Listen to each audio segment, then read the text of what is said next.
స్కూల్కి నువ్వు ఒక్కదాని వెళ్ళాలి. అర్థమైందా? ఎవరు రారు. రేపు నుంచి అమ్మ రాదు, నేను కూడా రాను. నేను వస్తా, వచ్చి నిన్ను అక్కడ స్కూల్ కాడ దింపేసి వెళ్ళిపోతా. నువ్వు రేపు నుంచి స్కూల్కి నువ్వు ఒక్కదాని వెళ్ళాలి. ఉంటావా? ఉంటావా? ఉండి ఏం చేస్తావు? చదువుకుంటావా? నిజంగా చదువుకుంటావా? ఓహో. ఇంకా నీకు రాదా? స్కూల్కి వెళ్తున్నావు కదా రేపటి నుంచి? వెళ్ళి ఎప్పుడు వచ్చేస్తావు?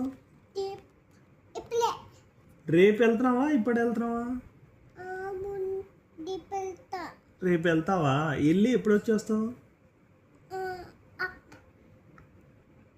రేపు వెళ్ళి ఈవినింగ్ దాకా ఉండాలి. పొద్దున్నే రారు. నిన్ను స్కూల్కి వెళ్తే మార్నింగ్ వెళ్తే మళ్ళీ ఈవినింగే పంపించేది. పొద్దున ఇక్కడ బ్రష్ చేసి వెళ్తావు నువ్వు. ఇక్కడ బ్రష్ చేసి టిఫిన్ చేసి అన్నీ చేసిన తర్వాత వెళ్తావు నువ్వు. చేసి స్కూల్కి వెళ్తావు, రెడీ అయిపోయి కొత్త డ్రెస్ వేసుకెళ్తావు నువ్వు, తెలుసా?